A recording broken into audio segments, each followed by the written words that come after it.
As we said before, this sermon will be a little bit different. We're going to sort of dive into the text, and then we'll take about half the sermon to really talk about where are we as a church? What have we kind of been through in the last few months, and where do we see God working, and what do we see God doing, and where do we see God taking us? But as we jump in, we're looking at these I am statements, and it's really unique because there's only one gospel, the fourth book of the New Testament, the Gospel of John, the only book that records these revelations of Jesus where he says, I am the light of the world, and I am the good shepherd, and he says he has 7 of them. And every time he says one, he backs up what he is saying about himself with power and action. So he says, for instance, I am the bread of life. And then what does he do? He feeds 5,000 people. He says, I'm the light of the world. And then he heals a man born blind. He says, I'm the good shepherd. And then he lays down his life for us, his sheep. He says, I'm the resurrection and the life, and then he's raised from the dead. And every one of these things he says, I am the, and then he backs it up, except for one. There's only one where he doesn't fill in the blank. He doesn't say, I am the. He just says, look at verse 58, before Abraham was, I am. I am what? You are what, Jesus? What does he mean by this? And I would just say that when he says, I am, he's saying something. He's making a claim that is so outlandish that it is literally either insane or it's magical. It's either crazy or it is something to behold. What is he saying?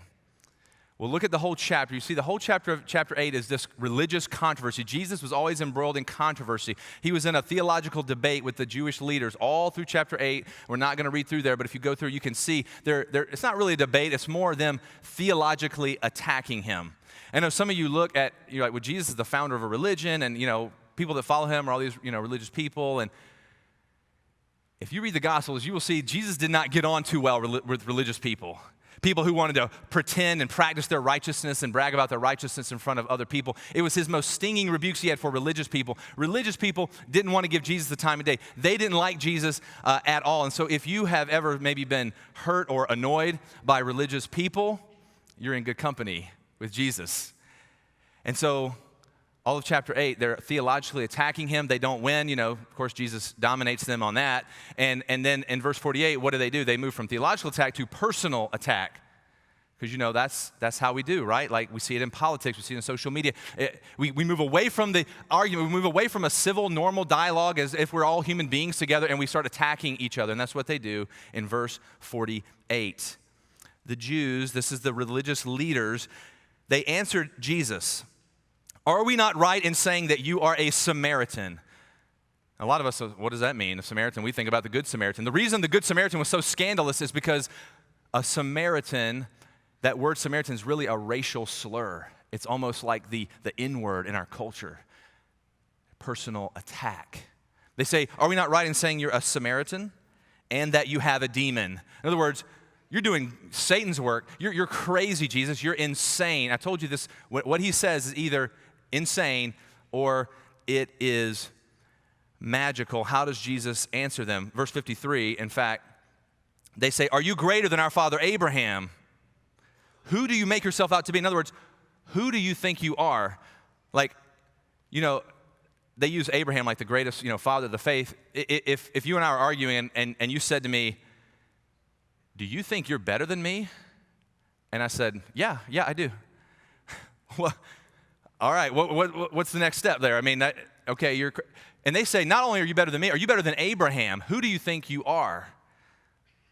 And Jesus says this. He responds sort of oddly, cryptically, verse 56.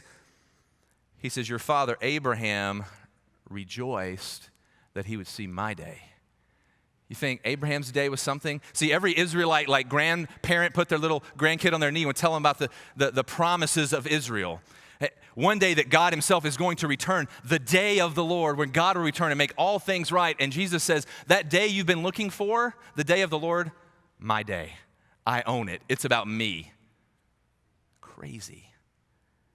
And then he says something even more odd in verse 58, which we looked at earlier. Truly, truly, I say to you, before Abraham was, I am. Hold on, Jesus, you mixed up your words there. You're trying to say you've always existed before Abraham. It's supposed to be before Abraham was, I was. Get a grammar lesson, Jesus. 7th grade English class is waiting for you. Like, no. He knows exactly what he's saying. He's saying it intentionally. He's saying it purposely. Before Abraham was, I am. When he says I am, he's going back to a story. He's going back to something that every Jewish person would have known about. It's sort of like if you grew up in America, there's certain words and phrases that we all share and know about, right? If I say, we the people, or home of the land of the free, home of the brave, or 7 years ago, or I have a dream. You're not just thinking about those words, you're thinking about all the things they evoke, right? Like freedom and liberty and the struggle for civil rights, and you hear all of that in there. When Jesus says, I am, he's saying something that every Jewish person would have known. He's taking them back to something deeply embedded in their history, in their scriptures. He's taking them back to Exodus chapter 3. Stay with me. He's taking them back to a story. I am is a story in Exodus chapter 3. Some of you might know the story of Moses. Moses was a shepherd. One day, Exodus 3, he's just chilling. Everything's well. He's tending his little flock. He sees a bush on fire in the distance. Not abnormal. Sometimes bushes catch on fire, right? But if a bush catches on fire, I don't know, 3, 4, 5 minutes, it's burned up and gone, right? But he watches this bush, and this bush just keeps burning and burning and burning, and nothing is consumed. And Moses is like, I got to see what's going on here. And he walks over to the bush, and out of the bush, out of the fire, God speaks. And he says, Moses, take off your sandals because you're standing on holy ground. I'm going to call you, Moses, to be my leader, to go to Pharaoh and say, let my people go, to rescue my people and bring them out of slavery. Moses is blown away, and he says this, Exodus 3:13. Moses said to God, if I come to the people of Israel and say to them, the God of your father sent me, and they say to me, what is his name? What will I say to them? And God said to Moses, I am who I am. And he said, say this to the people of Israel, I am sent me to you. Now do you see why Jesus says, I am? Because when God speaks to Moses out of a burning bush, he's saying, I am. I'm burning. I'm not consuming. I don't need any fuel. I'm self-existent. I am God. I don't only exist. I am existence itself. I always am. I'm the beginning and the end. I'm the uncaused cause. I'm the God of the universe. And he says, I'm telling you my personal name. Say to them, Yahweh. The word in Hebrew is Yahweh has sent me to you. So when Jesus says, I am, he's evoking this whole story. And even in Exodus 3, we see this little flicker toward Jesus because one of the biggest questions about the whole Old Testament is how can people who have ignored God, rebelled against God, sinned against God, an unholy people, how can we ever get into the presence of God? Because if you were ever to stand in the presence of God, his beauty, his glory, his holiness would just melt you. It would just consume you. It would just crush you. And one of the biggest questions about the Old Testament is God says he's going to bring us into his presence, and how can that ever happen? And the picture of Moses is saying he was able to draw near to this burning bush and not be burned. And then one of the great reasons that Jesus came was to pay for my sin and your sin, to be able to bring us into the presence of God, and we would not be burned. We would not be consumed, that we could be loved. That's what Jesus did. And when Jesus looks at them and says, I am, the word is literally I, ego, eimi, I am. He's saying, you know what, religious leaders, take off your sandals because you're on holy ground when you're standing in my presence. You know what, religious leaders, you've been the same God who spoke and then galaxies came into existence, the same God who rescued, called your father Abraham and rescued your fathers out of slavery in Egypt. It is I. I am the I am. I am here. I am literally in your presence in the flesh and blood. The untranslatable God has become translated in human form in Jesus. I am Yahweh. God's name. He calls God's personal covenant name. In fact, the name among the Jewish people, it over time after that, it became so, even though God says, call me my name, it became so revered that the Jews wouldn't even say the name. They wouldn't say Yahweh. And so when they were reading the scriptures in public or in worship, when they got to God's name, Yahweh, they wouldn't say it. They just revered it too much. They wouldn't even utter the word. They would say Adonai. They would substitute Adonai because it means Lord or Master. And here's Jesus not only daring to utter the name, but taking the name. I am the I am. That statement is either insane or something to behold. It's one or the other, but there is no middle ground. So when Jesus says that, it's not just some moral teaching, it's not just a philosophical statement, it is a confrontational claim. When Jesus says, I am, it is a confrontation. See, I know that a lot of us, a lot of people, and a lot of us even who are probably, maybe some of you are investigating Christianity, trying to look into it, what's going on here. It's easy to look at Jesus and be like, you know what, I like Jesus. Don't always appreciate the church, but I like Jesus, and he was a kind man, a compassionate man. He helped the sick. He served the poor. He taught us some great things like love your neighbor and treat others as you would be treated, the golden rule. So I would like to follow Jesus as an inspirational leader and a good teacher. I don't really want to get into all this other, Christians have to harp on Jesus is God and forgiveness of sins. I don't need all, I will follow. He's an inspirational leader and a good teacher. I want to say to you that option is not really available. It's either insane or it's magical. It's one or the other. Why? Let's say that we have a lot of college students in our church, which is awesome, and let's say one of our local students said, hey, come with me, you got to hear my professor. She's an amazing lecturer. She's an amazing teacher. And you say, okay, sure, and you go sit down in the lecture hall, and she starts teaching, and sure enough, man, she's engaging, and she's winsome, and then halfway through the lecture, she just stops and says, let me tell you, you guys are all engaged by this. Let me tell you why I'm able to teach like this. Let me tell you why I'm so engaging and so winsome. It's because I am eternally existent. It's because I always have existed, always will. It's because I'm the judge of the universe, and one day you'll stand before me, and I will determine your eternal spiritual destiny, either to glory or to shame. And by the way, I'm the judge of the world, and so, if you've sinned against Daniel here, you don't need to ask him for forgiveness. You can ask me, and I'll tell you whether I forgive you or not. Are you going to be like, take some, leave some? No, you're going to be like, crazy. Like, get the straitjacket, call the insane asylum, time to commit somebody. You're not going to be like, well, I'll just take some of this. She's not a good teacher if she's a liar. So either Jesus is out of his mind crazy, he's lying to everybody, or he is who he says he is. I am the I am. That's what Jesus is saying. That's why it's a confrontation. It's a confrontation because it comes right at these religious leaders. And you know what? They miss their moment. Why? Not because they have sin like pride and hypocrisy and all, but because they refuse to admit it. They refuse to be unmasked before the I am. They want to pretend. They want to wear their mask of religiosity and pride and morality. Because, see, the religious leaders, they built a nice little kingdom for themselves. They got to run things. They got to be the examples. Everybody looked up to them. They had a nice little thing going here, and Jesus was going to interrupt all of that if they were unmasked as religious hypocrites. And so they refuse it. See, it's a confrontational claim. It comes to them as a confrontation. It comes to us as a confrontation. It comes to us as abjectly offensive and yet absurdly wonderful. Both at the same time. See, it's objectively offensive. Why? Because it comes and says, I am the I am, which pushes directly against the biggest spiritual barriers you and I have in our heart, against the biggest spiritual barriers and idols that our culture has, because we're in this unique cultural experience where we try to say, you know what?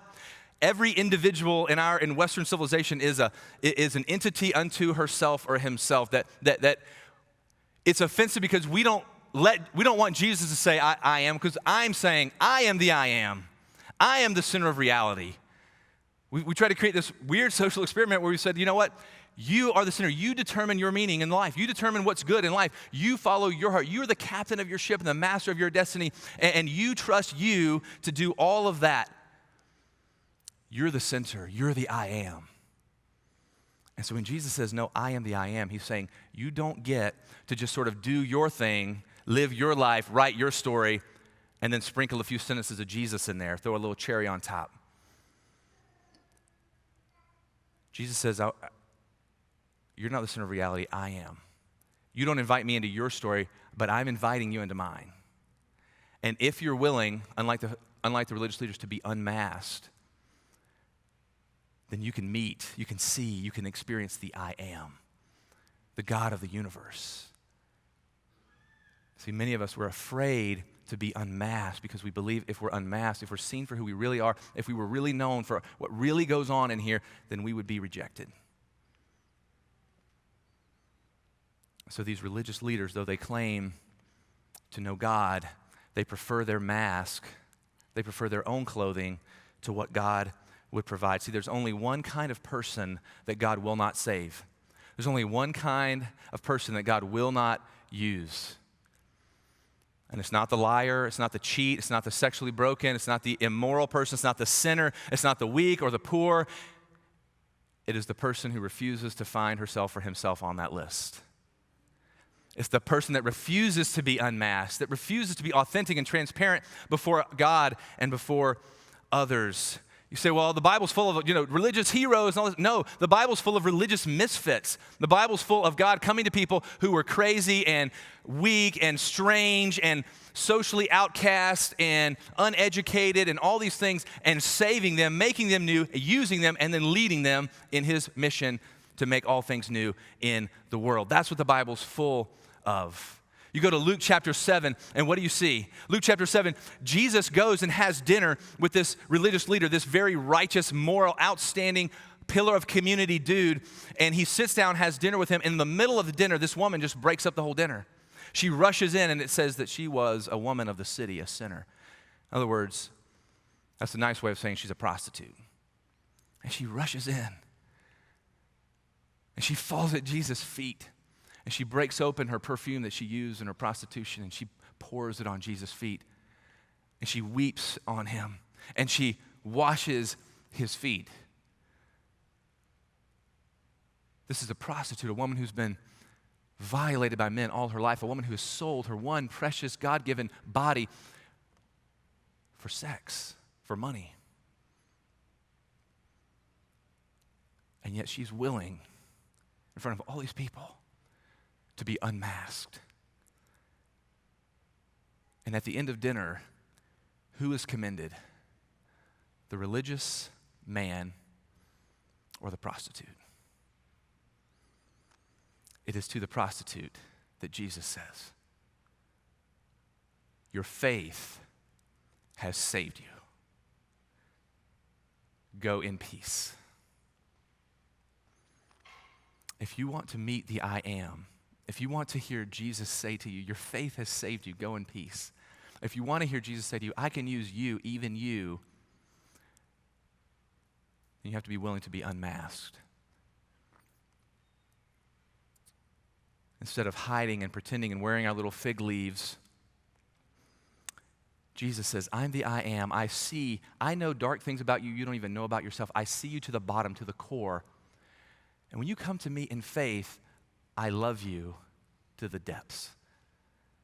You can be unmasked in front of me, and you know what I'll do? I won't leave you naked. I will actually clothe you in my glory. You have your little pretend mask, and I'm this, and I got this identity, and people don't know this. But if you're willing to be unmasked, you can be really clothed. Because Jesus, the I am, will do it. That is who he is.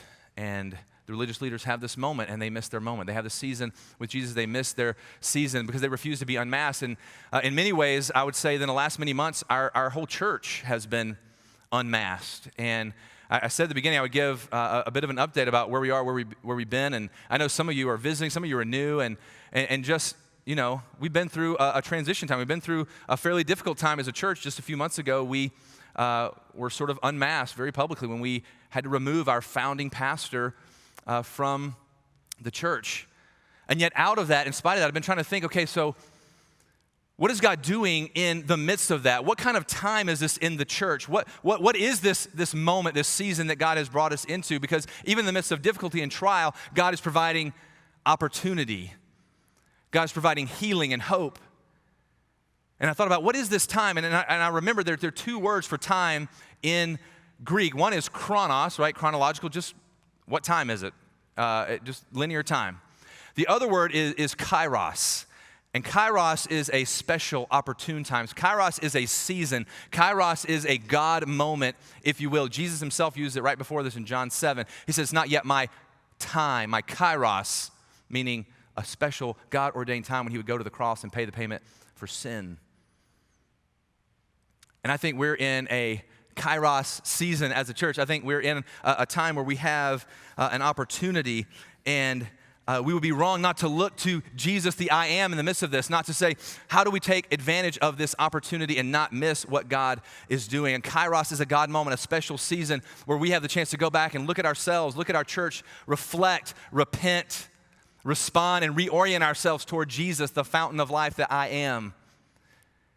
It's a Kairos moment for our church. And so, a few months ago, as I said, we had this very public issues, very public removal of a pastor. And, I just got back from a pastor's retreat. And the thing I was thinking about all that stuff, I was like, man, what's been amazing in all this is that it's been like this clear picture that we are a church and we're all in this together. And I just went to this pastor's conference last week, and wherever I went, somebody would find out, from the journey and be like, oh man, how are things? Did the whole church fall apart? Is it down to like 22% of attendance now? What's happened? And it's amazing to say no, because our people are amazing. Our people have stood on the fact that our church was not built on leaders, but on the Lord. That our church is looking to the I am. That no, we haven't dropped in attendance. Yes, we did make our budget for the fiscal year because we have people in our church who are amazing going, you know what? We are following Jesus in the midst of this. And that's been amazing. And I just am grateful and humbled by just the way that you guys as a church have responded. And after that, we said, man, this is a Kairos moment. We need to have a season of prayer and fasting, not just leaders, but all the church. We called everybody a season of prayer and fasting, praying for unity and purity and clarity. We had a couple months of that where we did that again and again, and through that, we were saying, you know what, we're going back to the Lord. We're going to put ourselves before Him. We're going to humble ourselves, and we're going to put all the questions back on the table. And so we had a lot of conversations. We had a lot of meetings. We gathered we expanded the scope and collaboration of our leadership, brought all of our lead pastors in to our executive elder team, and we've had meetings with our elders and our staffs and our pastors. And we said, we're going to put all the questions in the beginning back on the table as we move out of prayer and fasting and into a new season of sort of responding and moving. And the first question, the main question we put back on the table was this. We said, okay, and if you haven't been around the journey, you might not know this, but the Journey is a multi-site church. We say it like this. We're one church in many locations, in fact, 6 locations. And we went back and said, are we? Are we one church, or are we many churches? Perhaps we were just one church out of convenience. We needed space and venue. Perhaps we were just one church because we had a very gifted communicator in our founding pastor, and that's what held us together. And we listened for the Spirit's voice. We listened to one another in this. And out of that time of prayer and fasting, I think we heard one thing very clearly. Is that God has called us to be one church, one movement for the good of His gospel in St. Louis and in the world. We looked around and said, you know what? It's not just those superficial things that have held us together. It's way more than that. And we started listing them out and talking about them, and it just revived our hearts. And I wonder if some of you would even resonate with some of them. We looked at it. One, we have history and relationship together. Some of us have sacrificed to see other churches planted in this area. We have history and relationship. I wish I could bring you to a lead pastor meeting and you could see some of these guys. You could meet all of them and just see that, man, we laugh together. We have a good time. There's some of the few people on earth that laugh at my jokes, so can't break up the band.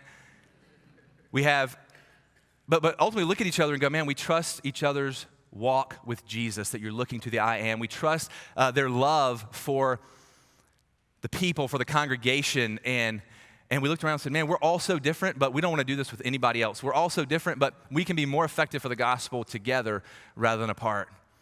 We said, man, there's so many things about us together. We started thinking about our theology and the fact that we want to be a church that has a very rich, robust, deep theology, But at the same time, we believe in experiential worship, that God can come and meet you personally and intimately, really.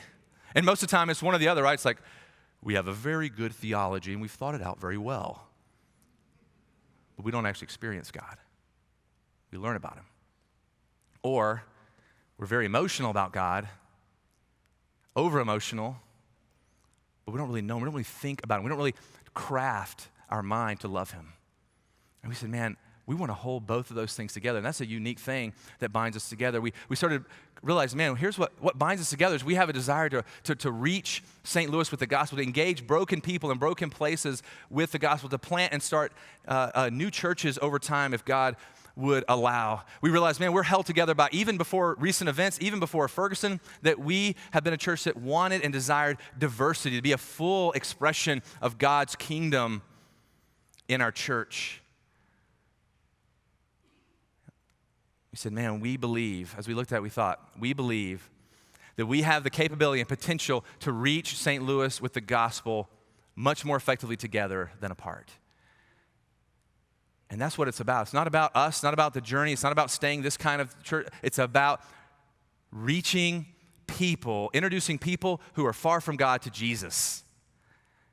It's about transforming broken communities because the gospel is real. The I am is present and he is at work.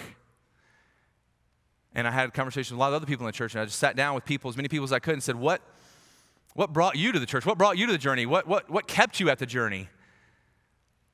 And I got a lot of great answers. And yes, people said, I've always loved the preaching and the worship, but that's not really what kept me. It was really, what most people said was it was the mission. It was the calling that God's put on our church, the potential we have to reach this community with the gospel. And they said things like, man, when I come to church at the journey, I sense the presence of the Lord, the I am. I sense like God's Spirit moving. They said, I've been compelled by the fact that you guys want to move out into the world, move out into engaged community, even dark or broken places, that you have been a church that wants to be culturally relevant without compromise. Yeah, I've stayed at the church, I've stayed at the journey because we want to be grace-centered so that we create an inclusive community for all people, for broken people, for different people.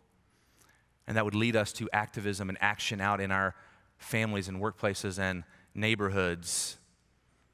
That we as a church could be part of breaking down centuries-old racial barriers that have existed in our city. That we as a church could be about a movement of the gospel going forward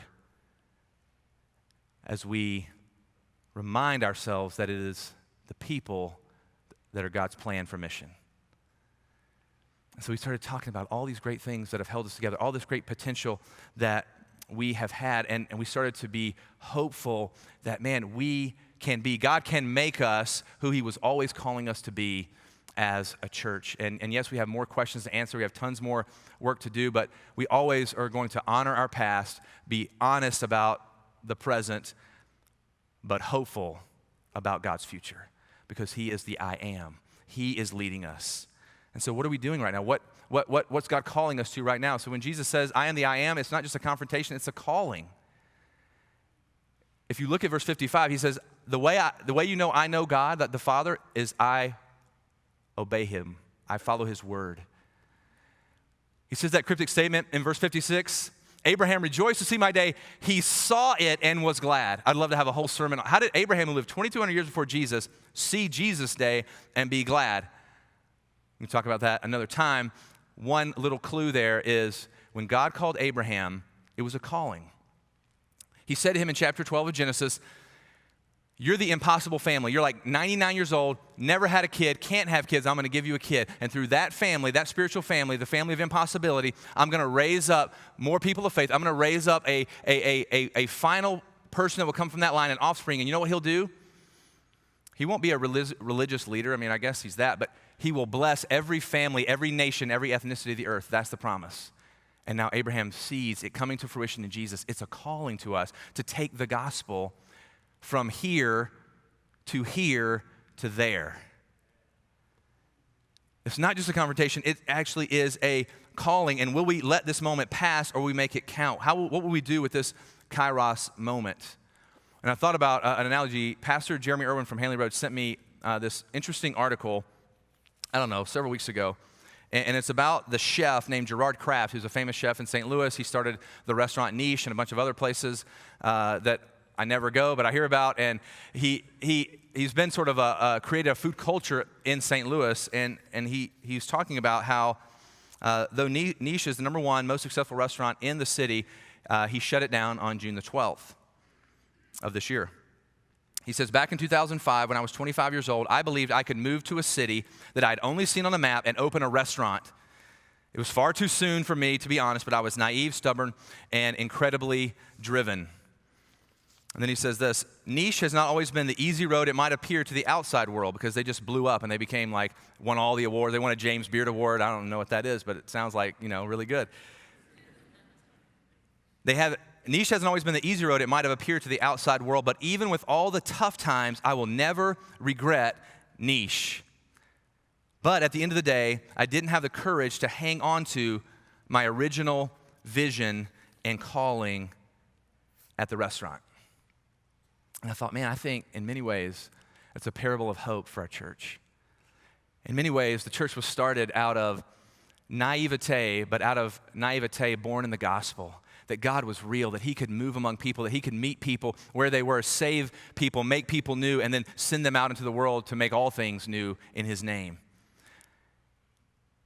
And the church just grew beyond anybody's expectation or imagination and became influential and well-known. And somehow, in some of the midst of that, some of the things God had called us to do originally, called us to be originally, got lost, got distorted. In the midst of that, we as leaders let it go. We tried to chase too many different opportunities. We tried to run up too many different hills at the same time, and we lost some of the original things that God is calling us to. And now we have a Kairos moment to reclaim those. And what I've been thinking about and praying about, what I really believe God is leading us to reclaim the original vision, who we always were called to be as a church. We have this Kairos moment, this opportune season to do it. And just a few quick things I feel like little lights God's putting on the horizon for us to walk toward. One, to reclaim the nature of pastoral calling to the church. In the midst of lots of things, as pastors often, we tried to become primarily leaders and CEOs rather than shepherds. And the calling of a pastor is to love his flock, to love his church, to love the scriptures, to love prayer, to look to the I am, to know him so well that it's just pouring out, to shepherd his people. And so we want to resimplify everything that we do so that we can love and be with and care for and shepherd our church. And then I think we have the opportunity, number two, to reclaim joy of ministry. Somewhere along the way, everything got so busy that we lost what was so life-giving. Because ministry, yes, is sacrificial. It can be hard. It can be confusing. But at heart of it, it's sharing Jesus, the I am, with other people. And that should be something joyful and life-giving. Hebrews 13 and Philippians 1 talking about pastors and congregations working together for each other's mutual joy in the faith. We have a chance to have fun again as a church. I'm excited about that. I think we have the chance to reclaim the art of discerning God's will together. There are too many times that we made too big of a decision with too few people without engaging and collaborating. There are too many times that we thought about, you know what, this is a good strategy without really nailing down, no, this is what the Spirit of God is leading us to do. And we had to get back, and yes, we need good strategies and leaders. We need those things, but that has to flow out of what God is saying, not out of what seems to be a normal solution in the world or not what other people are doing, but what God's calling us to do. And we have a chance to come back and go, you know what, we're going to discern his will together. We're going to listen for his voice, and until we hear it, we're not going to just do what seems strategic. We're going to do what the Spirit's leading us to do. And I think we have the chance that we're together is to equip and include all of us for ministry. And I think that over time, we've sort of modified the journey into a cruise ship. And cruise ships are nice, like leisure, comfort, activities, entertainment. Great place to go a few weeks a year, but not a great place to live. See, a cruise ship can whole 5,000 people be run by a staff of 100, everybody's happy. But God calls the church to be not a cruise ship, but a battleship. And for a battleship to work, every person has to be manning their station. And we need to get back to the point where we say, you know what? If I'm a part of this church, I'm an integral part. If I'm not there, I'm missing out. If I'm not there, somebody else is missing out on my smile, my word of encouragement, my embrace, my sacrificial service. I'm missing out and they are missing out. And I know some of you have felt like, man, I don't know how to get included, be included because I was too young or too old, or because I'm a female, or because I wasn't part of some group. I haven't felt like my voice or my gift has been heard and used. And we want to start to change those things and equip everybody for mission and everybody for ministry. And in a few weeks, all the local lead pastors are going to preach a sermon about this and talk about how are we concretely, tactically actually going to accomplish that and do that together. And I would say that we need your patience. These are dim lights on a horizon, and we're going to walk together. We're going to run together. It's not a sprint, it's a marathon.